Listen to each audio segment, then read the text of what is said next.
So let's read in 2 Chronicles 34:3. 2 Chronicles 34:3. As was mentioned, this is sort of the color commentary and a different viewpoint of the same incident. I have a question. Sure. Because, I mean, regards to all these themes and everything, is there just like a punchline to all this? Going to the punchline. You're too American. The punchline is God wins, and it's way back here. I'd like to respond to that. Okay. I don't have a microphone, but There's. can hear you. you can hear me okay. I don't have except the recording. Except the recording. Do you want to give a mic here?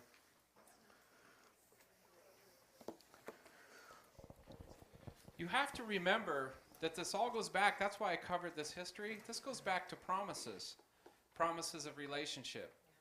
From one man to his children, and then all the way up through David. So the question becomes, what happened to the promise? And why wasn't the promise fulfilled? So the punchline is the whole big picture, and the kingdom end up going into captivity at the end, and God wipes his hand clean, and he's done with it. So what you see starting all the way back to Genesis, this is all building up. It's promises, it's covenants, until finally God steps back and they all get taken into captivity and the whole thing comes to an end and there's silence until Jesus comes on the scene. So Jesus is your punchline. That's right. He was coming from the house of David through the lineage of this remnant that had to survive long enough for him to be born. And all of the Jews that we think of as Jews today came from the tribe of Judah, if not the tribe of Benjamin or Levite. Yes? I just want to say something about Hezekiah Yeah. and Manasseh. Use the microphone. Wait. Thank you. Hezekiah, is it on?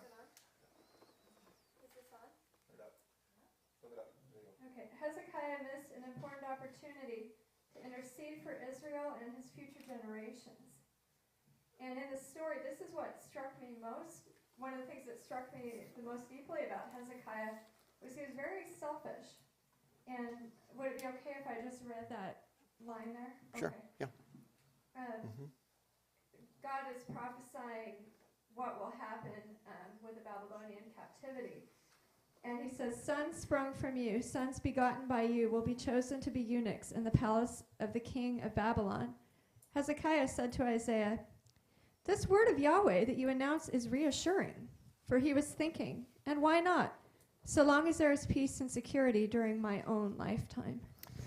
Right. And if you'll recognize when he was dying, I was told he was dying, and he turned his face to the wall, he gave a whole bunch of reasons why God should save him. I've done this for you, my Lord. I've done this. I've been this. I've done that. And the scholars that look at this 15 years that God gave him, he didn't do anything with them. Pardon? He didn't end up well at the end. No. I think that's one of the reasons we're having generational training. Yeah. Our job is not what we can do, but how many generations we can train while we're here. And this is important. Again, I say, we need to have many generations in generational training. Because otherwise, we've got the situation of us doing what we can do, which all of us do, and then we have the situation that the next generation hasn't been developed. And what they may have to withstand may be 10 times what we have to withstand. We don't know.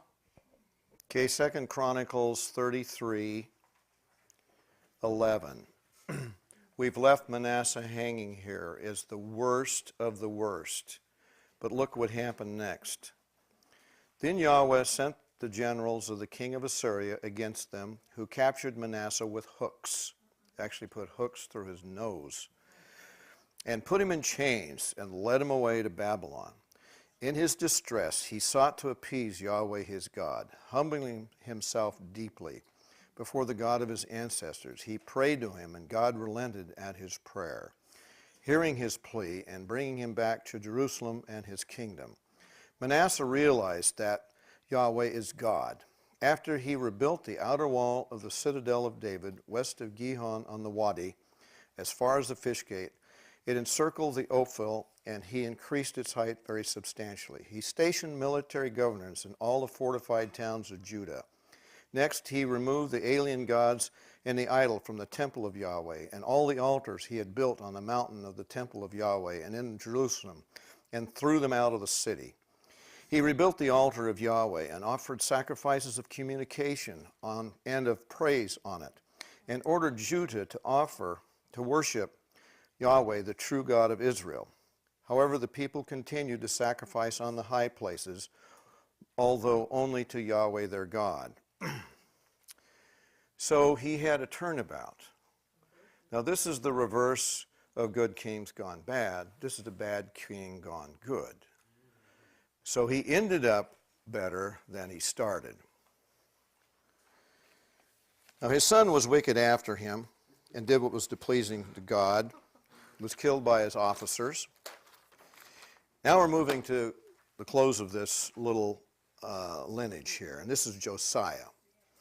Now if you remember at the 1 Kings 13, 1 and 2, if we could turn there, 300 years prior to this, 1 Kings 13,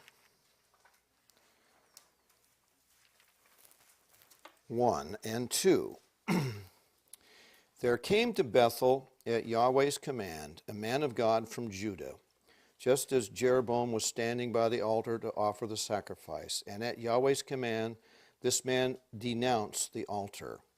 Altar, altar, he said. Yahweh says this, a son shall be born to the house of David, Josiah by name. He shall immolate on you the priests of the high places who have offered sacrifices on you, and on you shall he burn the bones of men. Josiah then began his kingship at the age of 8, and he ruled for 31 years. And he did indeed burn the bones of the prophets on the altars. He destroyed the high places, and he took down the Ashereth poles. Now, isn't it amazing how this stuff all gets built back up and has to be torn back down again? So I want to leave a moment to talk about that.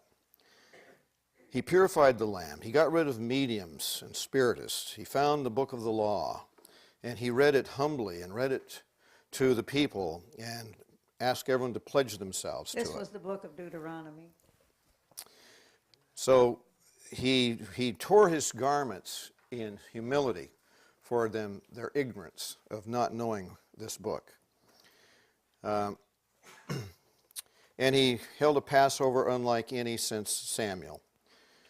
And because of this, God postponed the deportation of Judah until after his death. So he died, and an unusual death, and I think we should look at that. This is a strange death for him to incur.